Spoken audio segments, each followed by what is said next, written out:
Bonjour les amis, les amoureux des trains miniatures à l'échelle HO. Alors, petite vidéo aujourd'hui, évidemment, pour ceux que ça intéresse. Je vais donc dans mon coffret, je vous en ai souvent parlé, que j'avais acheté d'occasion. Cette superbe locomotive à vapeur de marque Jouef a des soucis de charbon. Voilà, j'ai un charbon d'un côté qui est très usé par rapport à un autre. Donc j'ai commandé sur le site du Baron du Rail des charbons de remplacement qui sont de marque Fleischmann de mémoire. Et donc ils sont censés, d'après la personne, remplacer ceux que j'ai. Donc voilà les petits charbons, hein, voilà. Donc sont censés aller à la place des autres. Et donc aujourd'hui, vidéo où je vais démonter la loco pour avoir accès au moteur.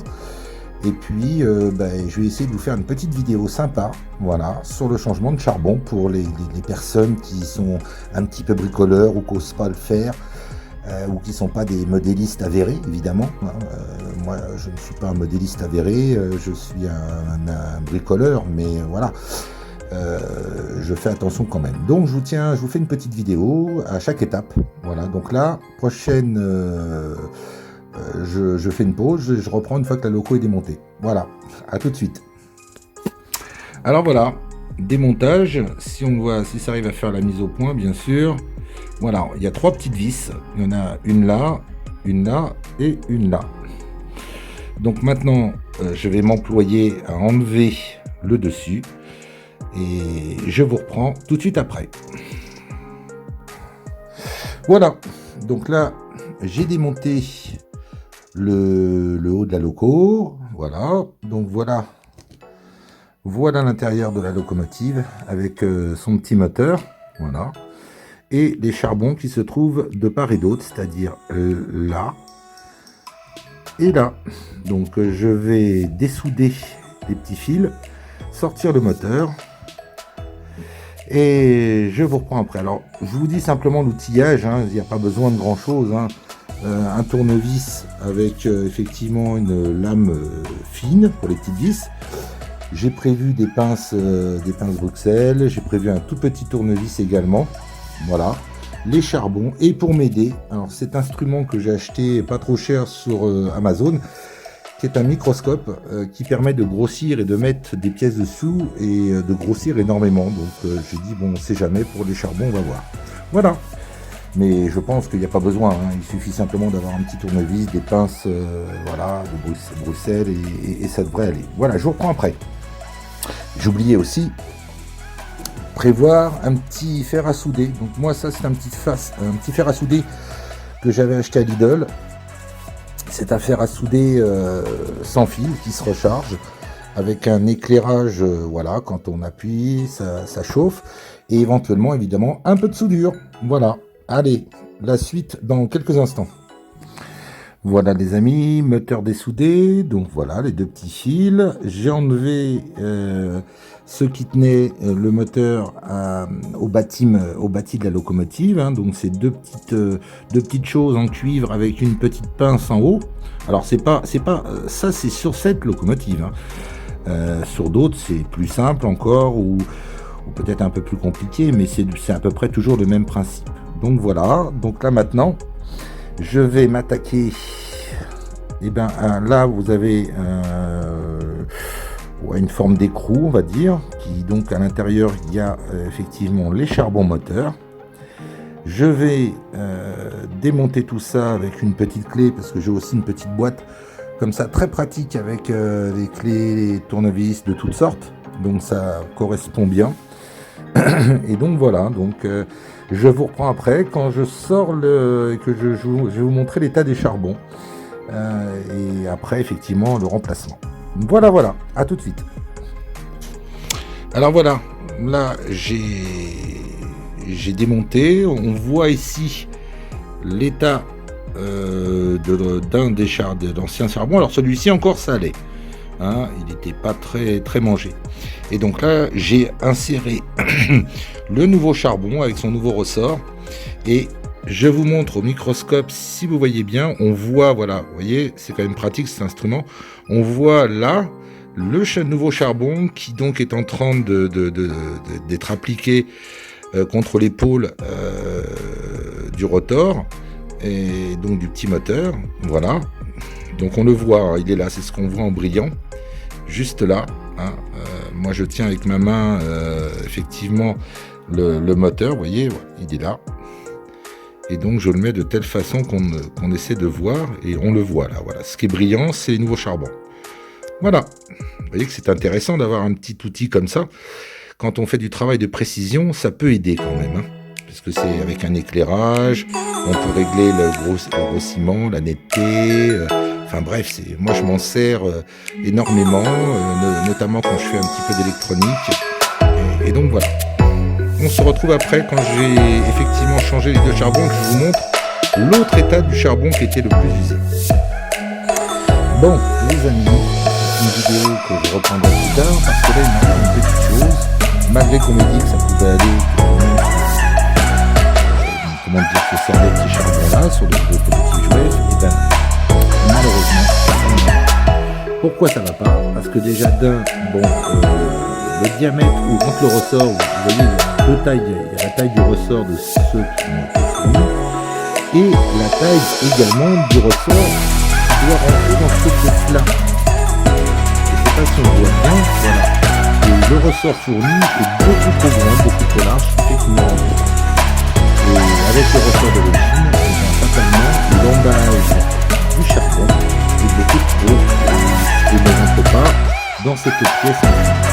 Donc, eh ben, je reprendrai la vidéo. Je vais recommander celui-là de vrai charbon de marque Jouef et non pas Fleischmann, pour l'échanger avec un diamètre de ressort qui va bien et les charbons qui vont bien. Voilà, écoutez, c'est pas bien grave, c'est une vidéo qui reprendra plus tard. Merci beaucoup, à bientôt. Bonjour les amis, voilà, donc après quelques jours, on va dire 5 jours, où vous avez vu les charbons qui m'avaient été livrés, malheureusement, ne correspondaient pas au diamètre de la petite buse en cuivre là. Voilà, ils étaient un peu trop gros. Donc je me suis empressé d'aller sur internet et j'ai trouvé effectivement une annonce. Voilà, une annonce pour ne point le citer, sur comment dire, eBay, voilà, d'un monsieur vraiment. Alors là, je le fais jamais, mais là je le fais parce que c'est un monsieur qui est vraiment adorable et vraiment très compétent. Il ne fait que du jouef, c'est un collectionneur. Et donc je me suis empressé de le contacter. Il en avait effectivement des charbons d'origine. Je vais vous montrer le petit sac après. Je vous mets sa petite carte parce que si jamais vous avez besoin de pièces pour vos locomotives Jouef, voilà, ou toute réparation, c'est un monsieur qui possède des pièces neuves d'origine, voilà. Donc je vous mets sa petite carte. Vous pouvez l'appeler, il n'y a pas de souci, ou y envoyer un petit message. Et vraiment très gentil, fournit effectivement, voilà, la pochette avec les charbons d'origine, là avec une petite cordelette et tous les ressorts qui correspondent à la locomotive. Et en plus de ça, figurez-vous, il vous joint même, je dis bien même, une petite note où effectivement il vous explique tout ce qu'il faut faire pour changer les charbons. Voilà, il fournit même dedans, alors ça c'est génial, une petite bande abrasive, voilà, qui est là, hein, la petite bande abrasive, qui permet de nettoyer le collecteur du rotor, pour qu'il soit effectivement de couleur cuivrée et bien brillant, de façon que les charbons fassent très bon contact. Alors il y a une chose que je ne savais pas, j'ai essayé de vous montrer, c'est que les charbons d'origine sont légèrement déjà biseautés dès le départ. Ça veut dire que comme il le met sur sa note, il faut faire attention, je ne sais pas si je vais vous montrer ça tout à l'heure, il faut faire attention dans le sens quand on les met la première fois. Ils sont légèrement biseautés, je sais pas, voilà, là on le voit en dessous de mon pouce. Vous voyez, il y a une petite encoche, ils sont légèrement déjà travaillés pour épouser vraiment le rotor, voilà. Donc il faut faire attention. Voilà. Donc là, eh ben, on va recommencer comme il a marqué, c'est-à-dire d'un côté démonter cette petite pièce là en cuivre. Donc lui il dit soit avec une petite clé Allen BTR ou alors avec comme j'irai la dernière fois avec une douille, voilà. Sortir le charbon, le ressort et mettre cette petite bande abrasive avec une petit tournevis ou une pointe et faire tourner effectivement le rotor de façon à bien nettoyer le collecteur. Voilà, donc je fais ça, je démonte et puis et je vous montre le résultat au microscope donc électronique là, cet appareil là que j'ai filmé la dernière fois, qui est très très bien pour travailler, et je vous montre le résultat. À tout à l'heure. Alors voilà, j'ai mis cette petite bande abrasive avec un petit tournevis très fin pour que frotter bien, faut que la bande frotte bien sur le rotor, sur le collecteur. Et donc apparemment, effectivement, je vais vous montrer ça par microscope, mais le résultat, effectivement, où là, comme il le dit, ça doit être cuivré et brillant, hein, ce qui est normal quand on restaure un moteur, et ça a l'air effectivement de s'être très bien passé. Donc là, pour l'instant, c'est un côté, et je vous montre le résultat dans quelques instants. Alors voilà le résultat. Alors, je sais pas si on voit très bien, pourtant j'essaye, mais là vous voyez, là le collecteur est brillant, hein. Si j'arrive à le tourner, je vais essayer, voilà, on le voit qui tourne, il est bien brillant et cuivré, voilà. Donc là, ça c'est fait. Je n'ai plus qu'à effectivement mettre en place le ressort neuf et le petit charbon. Voilà, et je vais faire pareil de l'autre côté, bien sûr. Voilà, je fais ça et je vous reprends. Voilà, donc j'ai changé effectivement un charbon, on le voit là, hein. Vous voyez, on le voit en haut là, qui frotte bien contre le collecteur. Donc là, de ce côté-là, il n'y a pas de souci, je l'ai bien mis dans le bon sens. Je vais démonter l'autre, et vous voyez, l'autre, on voit la différence entre celui-là qui est neuf, qui sort bien, et celui-ci en bas là qu'on voit, où il reste vraiment très peu comment dire, de charbon, et il est vraiment, enfin je vais vous le montrer, mais il est vraiment très petit par rapport à l'autre. Voilà, je fais ça et je vous reprends. Voilà, j'ai extrait l'autre. Alors vous voyez, il est tout petit, hein. J'essaie de faire la mise au point. Il reste pas grand chose, on le voit là, du charbon par rapport à un neuf. Effectivement, les neufs, vous voyez là, dans le petit sachet, ils sont nettement plus gros. Voilà, donc ça vous donne une idée. Et donc, je pense que ça ne fera que du bien. Voilà.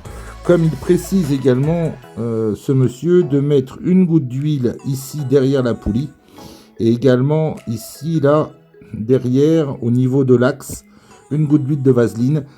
Voilà, ça fait pas de mal. Voilà, je fais le travail et je reprends et je termine la vidéo avec un essai sur une voie. Voilà. Voilà, les deux charbons ont été effectivement changés.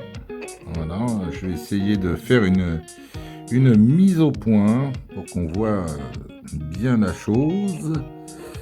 Voilà. Voilà. Donc, si je retourne et si j'incline un petit peu, on voit donc un charbon et l'autre. Voilà, vous voyez. Donc tout ça, voilà, maintenant c'est changé, le collecteur est nettoyé. J'ai plus que la goutte d'huile à mettre de chaque côté et de tester. Voilà les amis. À tout de suite. Alors voilà. J'ai trouvé ça, c'est de stylo à huile haute précision. C'est très bien parce que l'embase, enfin je veux dire, ce qui permet donc de déverser la goutte d'huile est vraiment très petit. Voilà. Donc on va graisser, ça sera le mieux. C'est dommage, je peux pas filmer mes interventions parce que j'ai pas de support. J'ai pas de support pour le téléphone pour effectivement faire ça en direct pour que vous soyez là avec moi. Donc je le fais et puis voilà, et je remonte tout ça et je teste. Voilà, le moteur est remonté, le nettoyage de la poulie également. J'ai plus qu'à souder les petits fils, donc comme je vous avais montré précédemment, hein, j'ai un petit fer à souder sur batterie. Et puis après on va tester, on va monter un petit réseau et roder comme on dit, roder les charbons et roder la locomotive, voilà. Et là je pense que je serai tranquille. A tout de suite. Voilà, la loco est remontée. Voilà, donc rien de bien difficile pour un bricoleur un petit peu. Voilà, faut juste faire attention, prendre son temps, travailler avec quelques petits outils adaptés comme voilà, les pinces Bruxelles comme ça, hein, une droite et une coudée, ça c'est pratique. Et puis voilà, un petit tournevis très fin, voilà. Et puis surtout, avoir les bonnes pièces, voilà. Donc avoir les bonnes pièces pour changer tout ça. Voilà, donc maintenant il me reste à ranger un petit peu la table, parce que c'est l'endroit où je vais monter le circuit, et faire un test. Voilà, à tout de suite. Et voilà le résultat. Voilà, elle fait pas trop de bruit hein, avec le graissage.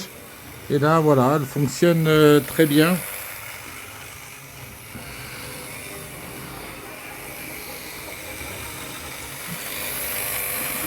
Donc on va la faire tourner pour pour roder un petit peu. Voilà, que les charbons prennent bien leur emplacement. Et voilà. Voilà les amis. Merci beaucoup d'être restés jusqu'au bout de la vidéo.